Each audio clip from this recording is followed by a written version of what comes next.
Mr. Speaker. Mr. Speaker,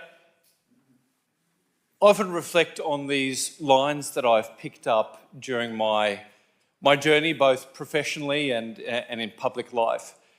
And I like to think that politics is the mechanism by which we not only have a contest of ideas, but we can translate ideas into action and action into outcomes, and in a meaningful way, change futures for the better.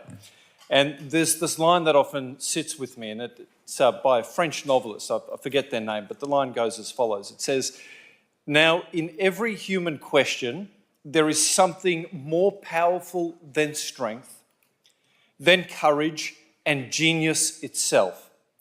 It is the idea whose time has come." And reflecting on this legislation and this important reform, I've had an opportunity to wonder, at what time did the justification, the need for this reform arrive? What was that moment? And at times I've wondered, did that moment come when a parent received that god-awful phone call or knock at the door? Did that moment come for that reform when that family was afflicted by that news? Or did the moment come when a state became captivated by the story of a young boy taken at a bus stop on the Sunshine Coast, wondering where he was and whether it was possible that he could be returned safely, clinging on to dear hope that he could be reunited with his family? Did the moment arrive when Queensland was confronted by what had happened to that family?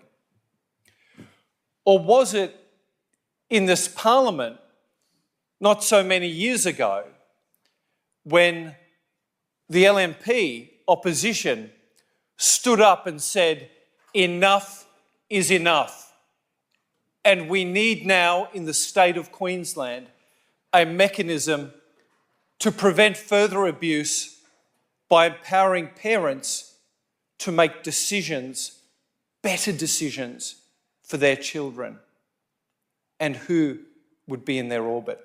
Was it that moment? Now, I did not sit in the Parliament in that season, but many of our current members of the 58th Parliament did. And so I took a moment to reflect on the debate that unfolded in the Parliament. And what I saw was an LNP opposition, not for prideful reasons, not for boastful reasons, but for constructive reasons, bringing into this place a proposal to keep children safe. And I would have thought, reading that debate, that the moment for action had well and truly arrived.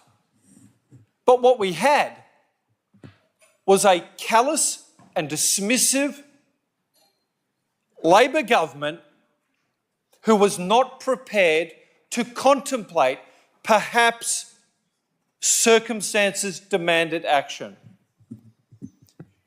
They voted against the LNP opposition proposition that it was time to act in the interests of children and to stop further abuse.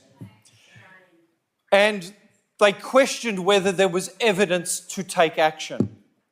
They demanded evidence. But you know what, Mr. Speaker?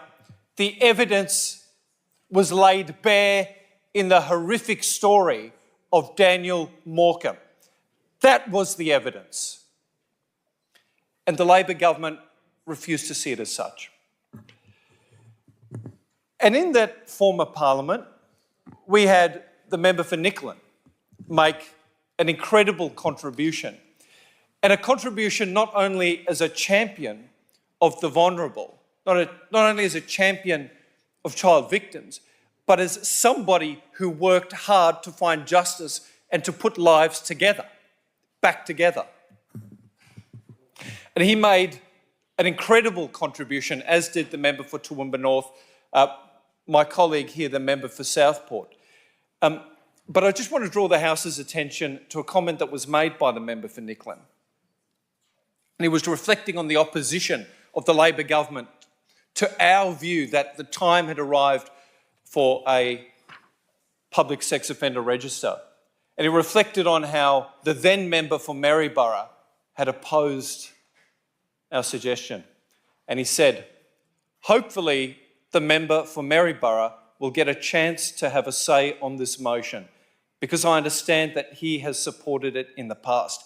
However, I feel that the LNP is the only party that will protect our children. And Mr. Speaker, he was right on two accounts. The first account is that only the LNP government will look after our children, because it took the election of an LNP government to introduce this bill. But the other thing that he was correct on is that the member for Maryborough will sit in this place and make a contribution to secure these changes. So I want to thank the chair of the committee for not only an incredible report that will help secure the passage of this legislation, but a fight that he has fought in a professional capacity and during an earlier season in this parliament. And I think what's really important, and it has to be made clear to the public, is that it did take a change of government to make this happen, because we took to the election a commitment to deliver this. It wasn't a commitment shared on both sides. It was a commitment provided by the LNP, endorsed by the electorate, who wanted us to stand in this place and effect change. And those opposite have made, well, I have to say, some of those opposite have made a contribution, trying to get in on the action, as it were. But really their contribution rings hollow, because not so many years ago, they voted against what we're proposing today, including the member for Gaven. The member for Gaven voted against a public sex offender register in the state of Queensland.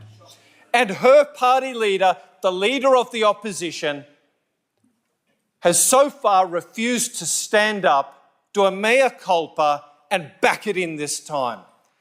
They are hopelessly divided on this issue, as they were when we originally brought it into this House. And not only could the Queensland public not trust them to implement this law, but they couldn't trust them to look after children in their own care. And I really want to pay tribute to Minister Kem, the member for Whitsunday, for the incredible job that she has done to help launch a commission of inquiry into Queensland's broken child safety system. Because for me, this shows the difference between the two sides of the House. While one side of the House, the Labor side of the House voted against a public sex offender register, they also presided over a system where, according to a 2024 census, found that 11% of children in out-of-home care had been sexually abused. Children in the care of the state under the former Labor government had been sexually abused. They care not for children at risk of sexual exploitation. They refused to back in these reforms when their time had come. And for those children in their care, they turned a blind eye. And I will say this to the House, our Commission of Inquiry will expose a rotten system, and it will help drive the reform we need, not only to heal people, but to prevent further abuse, so that every child in this great state of Queensland, every child can be whole and reach their potential, because only then can the state reach its potential. Our greatest asset are our children. Let's make sure we give them the Call the future member they for deserve. Bonnie. Thank you.